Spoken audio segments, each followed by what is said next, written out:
To keep seeing more stories, make sure to subscribe and turn on notifications. If you like this video, share your feedback in the comments section. The signature. The final meeting. Victoria Sterling sat in the leather chair across from Nathan Pierce's lawyer, her hands folded carefully over her lap. The morning light filtered through the tall windows of the downtown law office, casting long shadows across the mahogany conference table. She wore a simple cream blouse and navy skirt, nothing that revealed the 3-month secret growing inside her. Her wedding ring caught the light one last time before this chapter closed forever. Nathan sat at the opposite end of the table, his jaw tight, his expensive suit perfectly pressed. He looked every bit the successful CEO he was, commanding and distant. Olivia Chen, his lawyer, slid the documents across the polished surface toward Victoria. The sound of paper against wood seemed impossibly loud in the quiet room. The weight of silence. "Mrs. Pierce, if you'll just sign here, here, and initial here," Olivia said, her voice professionally neutral. She pointed to the small yellow tabs marking where Victoria's signature was needed. Victoria picked up the heavy fountain pen, feeling its weight in her fingers. 3 years of marriage, reduced to signatures on legal documents. She thought back to the day they met at a charity fundraiser. Nathan had been charming then, attentive and kind. He told her she was different from other women, that her quiet strength drew him in. Victoria had fallen in love with his ambition, his drive, his smile. She never told him about her family, about the sterling name that meant something in the oil industry. She wanted him to love her for who she was, not what she had. A marriage built on secrets. Looking at Nathan now, Victoria barely recognized the man she married. Over the past year, he had grown cold and impatient. He worked longer hours, came home later, and spoke to her less. When he did speak, his words were sharp, laced with disappointment. He never said it directly, but Victoria knew what he thought. He believed he had married beneath him, that she was just a simple woman who got lucky when she caught the eye of a millionaire. "You understand the terms, Mrs. Pierce?" Olivia continued. "You're walking away with a settlement of $50,000, no claim to Mr. Pierce's business assets or properties." Victoria almost smiled. $50,000. It was less than what she spent on a single charity donation last year through her family's foundation. But Nathan didn't know that. He thought he was being generous, giving his poor wife enough money to start over. She could see it in his face, that mixture of guilt and relief. The first signature. Victoria signed the first line, her handwriting steady and clear. She thought about the baby inside her, the tiny life that Nathan would never know about. She had discovered her pregnancy 2 weeks ago, sitting alone in their massive house, staring at the positive test. Her first instinct was to tell him, to hope that maybe a child would bring back the man she loved. But then she heard him on the phone in his study. "I just need to get through this divorce quickly," Nathan had said to someone. She was nice enough at first, but honestly, she brought nothing to the table. No connections, no money, no ambition.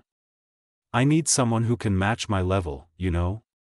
Those words had cut deeper than any blade. Victoria had stood outside his study door, one hand on her still flat stomach, and made her decision. She would sign the papers, leave with dignity, and raise her child away from a man who measured love by bank accounts and social status. The second signature. She signed the second line, her mind drifting to her father, James Sterling. He would be waiting for her at the family estate, the sprawling property on the outskirts of the city. He had never liked Nathan, had warned Victoria against marrying someone who didn't truly see her. But Victoria had been young and in love, convinced she could make it work. Her father had supported her choice, even agreeing to keep the family business quiet when Victoria asked. Sterling Oil Industries controlled nearly half the oil fields in the western states. James Sterling was a titan in the industry, respected and powerful. But Victoria had asked him to stay in the background during her marriage. She introduced Nathan to her father as a retired businessman, nothing more. Nathan never asked questions, never showed interest in Victoria's family. He was too focused on his own empire to care about hers.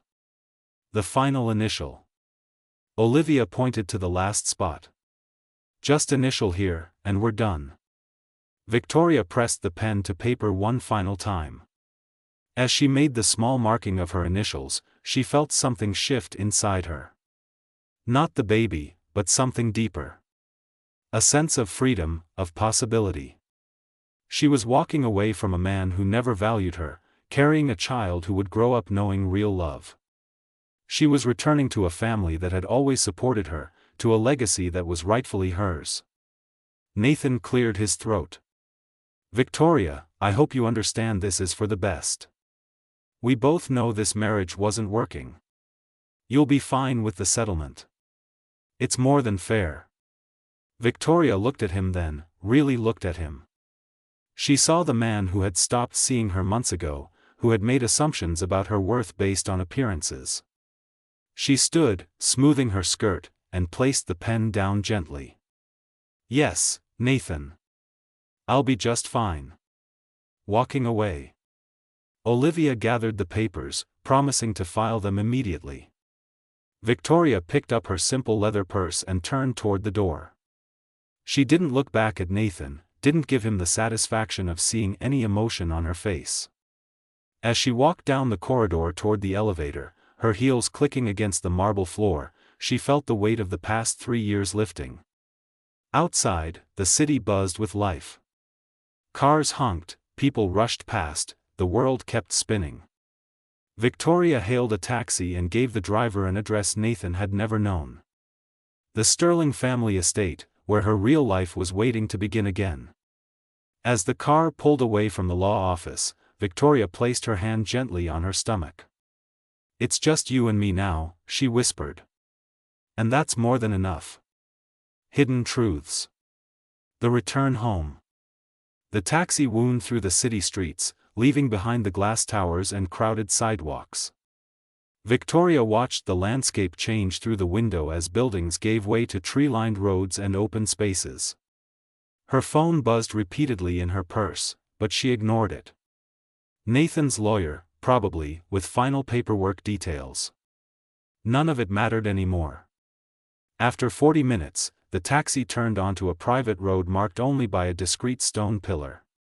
The driver's eyes widened as he took in the manicured lawns and the mansion that appeared at the end of the long driveway. The Sterling estate sprawled across 200 acres, a testament to generations of family success. The main house was elegant but not ostentatious, built from warm stone with tall windows that caught the afternoon light. A father's welcome. James Sterling stood on the front steps as the taxi pulled up. He was a tall man in his late 60s, with silver hair and the same deep brown eyes Victoria had inherited. Despite his power in the business world, he wore simple slacks and a cardigan, looking more like a beloved grandfather than an oil industry magnate. Victoria paid the driver and stepped out, feeling tears prick her eyes for the first time that day. "Welcome home, sweetheart," James said, opening his arms. Victoria walked into his embrace, finally allowing herself to feel the weight of everything. Her father held her tight, one hand stroking her hair the way he had when she was a little girl. "It's over?" he asked softly. "It's over," Victoria confirmed, her voice muffled against his shoulder. "I signed everything." James pulled back to look at her face, his eyes searching. "And the baby?" Victoria's hand moved instinctively to her stomach. "He doesn't know.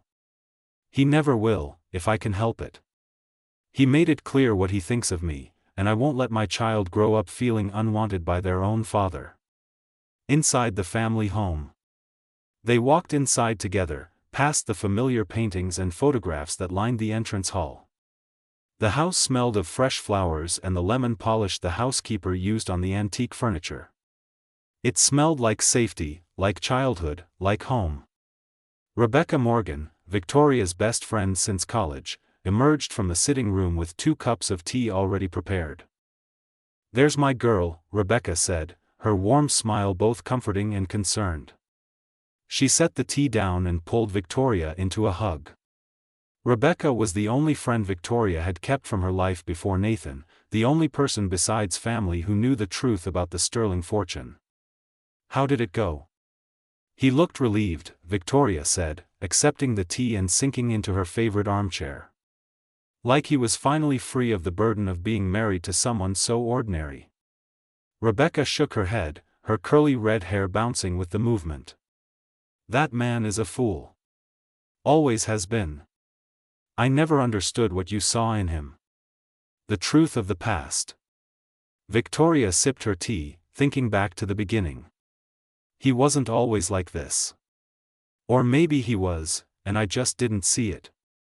When we first met, he seemed different. He talked about building something meaningful, about success being more than just money. I thought we shared the same values." James settled into his chair with a heavy sigh. "You wanted to be loved for yourself, not for what you could bring to a marriage. I understood that, even if I worried about it. But Victoria, you have to know that a man worth having would have loved you regardless of your background." "I know that now," Victoria said quietly. "I spent 3 years trying to be enough for him, trying to fit into his world without bringing my own. I attended his business dinners, smiled at his colleagues, played the role of the supportive wife. But it was never enough because he never really saw me. He saw what he wanted to see, a woman he could mold and control. A life in hiding." Rebecca leaned forward, her expression serious. "What are you going to do now? About the baby, about everything?"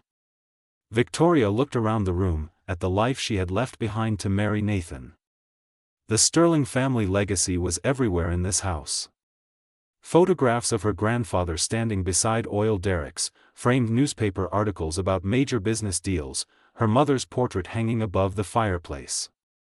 Victoria's mother, Margaret, had died when Victoria was 12, but her influence remained strong.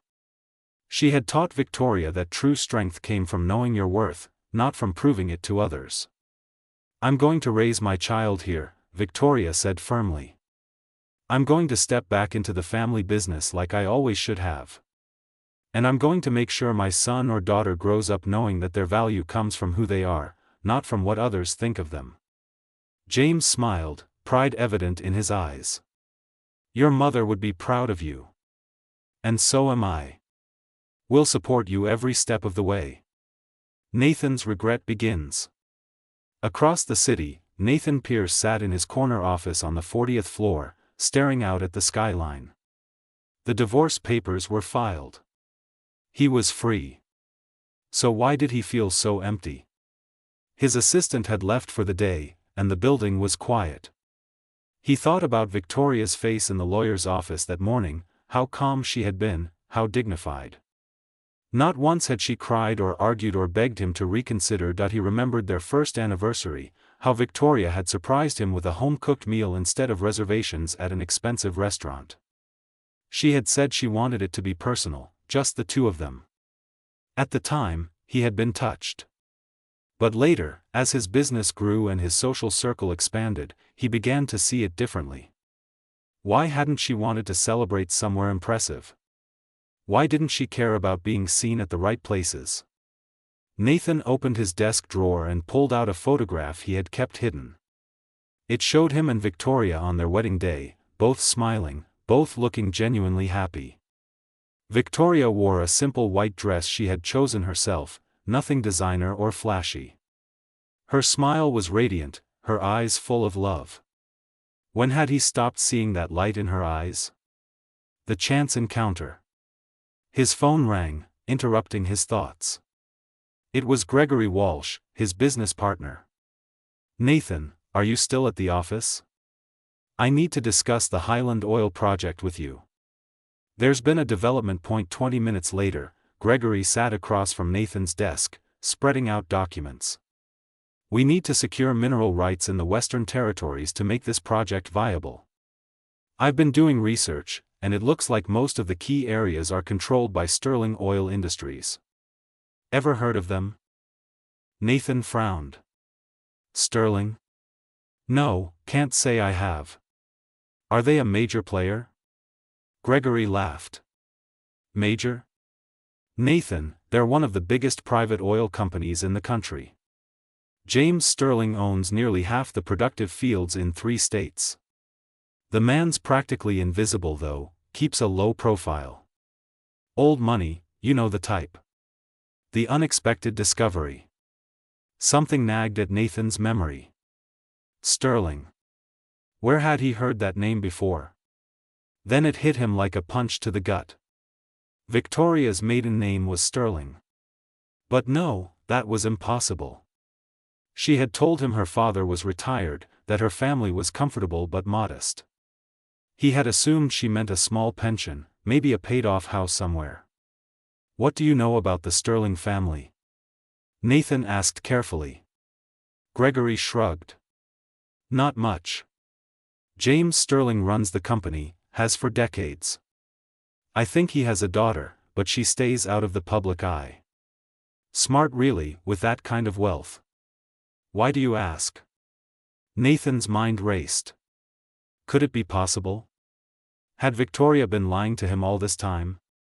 Or had he simply never asked the right questions? He thought back to every conversation, every moment.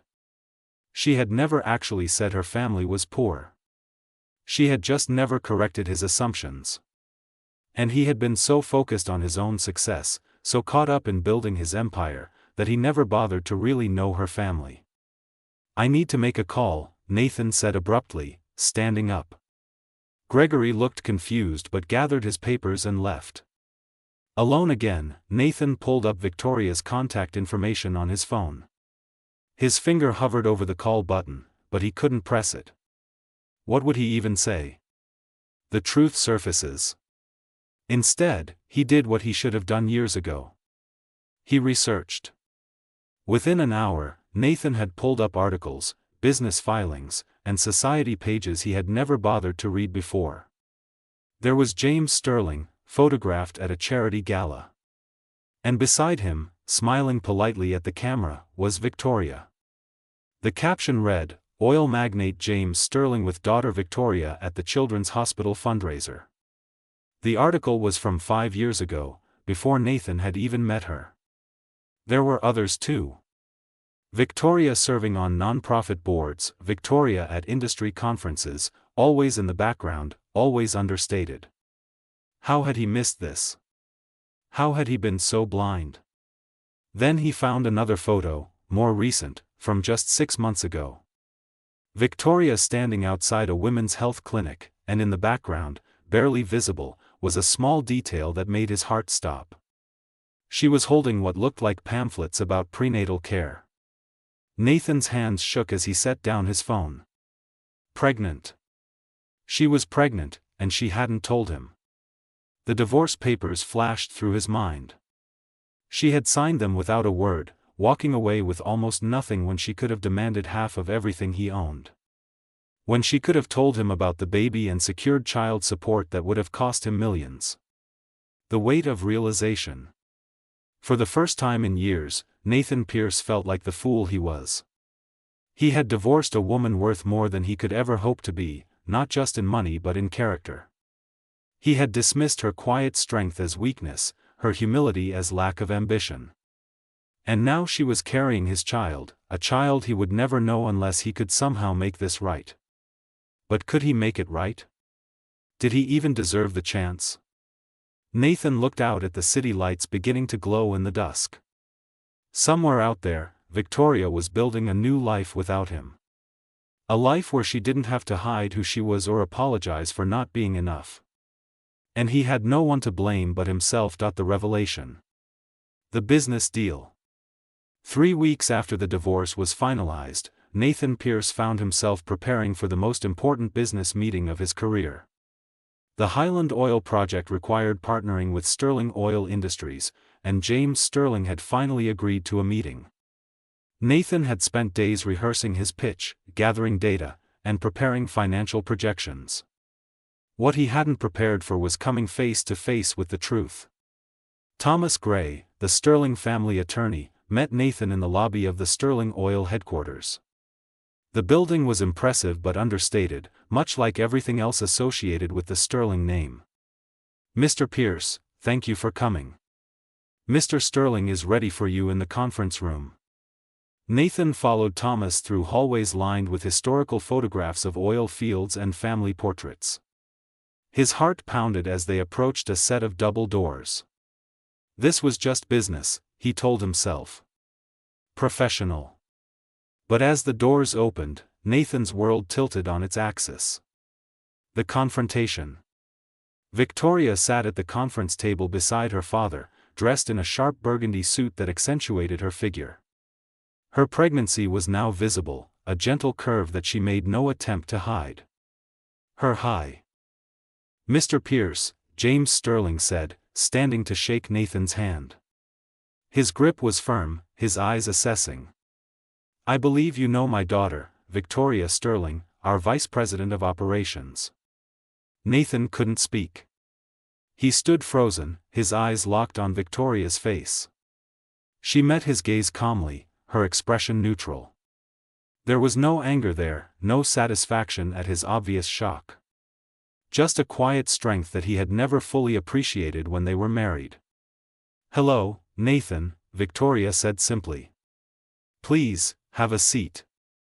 The business proposition. Nathan sank into a chair, his carefully prepared pitch forgotten. James Sterling took control of the meeting, laying out terms and conditions for the partnership. His voice was steady and businesslike, but Nathan could hear the underlying steel. This was a man who knew exactly who Nathan was and what he had done to his daughter. "The Highland Oil project has potential," James continued. "But it requires significant investment and cooperation between our companies. Sterling Oil Industries controls the mineral rights you need, and your company has the refining capabilities we lack in that region. On paper, it's a good match." Victoria opened a leather portfolio and slid several documents across the table. "I've reviewed your financial projections," she said, her voice professional. "They're optimistic but achievable with the right partnership. However, we have some concerns about your company's long-term stability given recent stock fluctuations." Nathan stared at the documents, seeing Victoria's handwritten notes in the margins. Her analysis was sharp and thorough, showing a depth of business acumen he had never imagined she possessed. How had he lived with this woman for 3 years and never known she was capable of this? The personal intrusion. "Victoria," Nathan said suddenly, unable to maintain the professional facade any longer. "Can we talk privately?" James Sterling's expression hardened. "I don't think that's appropriate, Mr. Pierce. This is a business meeting." "Dad, it's fine," Victoria said quietly, placing a hand on her father's arm. "Give us 10 minutes. She stood, smoothing her suit jacket over her pregnant belly. "There's a smaller conference room down the hall. We can talk there." They walked in silence, the air between them thick with unspoken words. Victoria led him into a room with a view of the oil fields in the distance, pump jacks moving steadily against the afternoon sky. She closed the door and turned to face him, her hands folded in front of her. The truth spoken. "You lied to me," Nathan said, his voice rough with emotion. "All those years, you let me think you were nobody." Victoria's eyes flashed with something close to anger. "I never lied to you, Nathan. You never asked. You assumed, and I let you assume because I wanted to know if you could love me for who I am, not what I have." Apparently, the answer was no.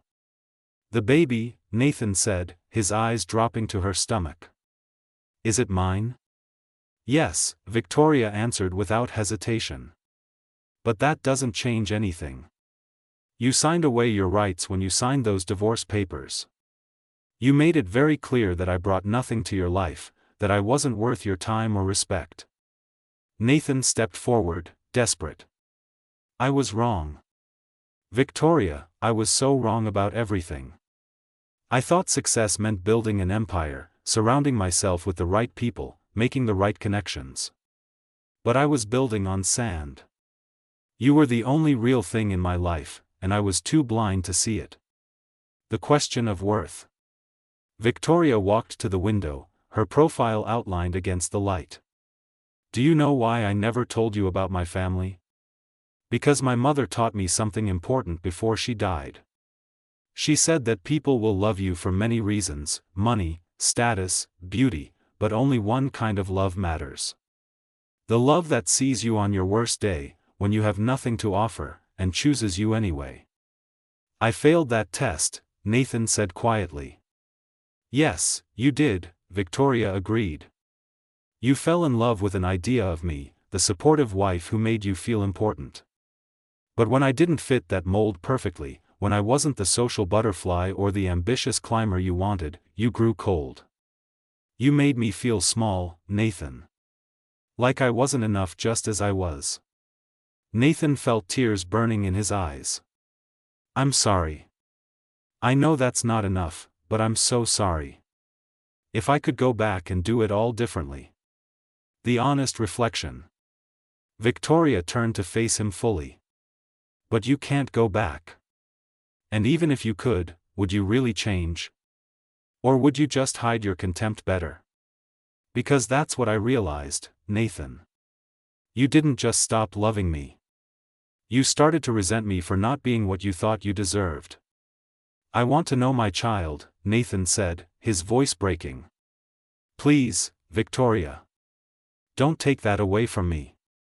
Victoria's hand moved to her stomach protectively. This child will know love, Nathan.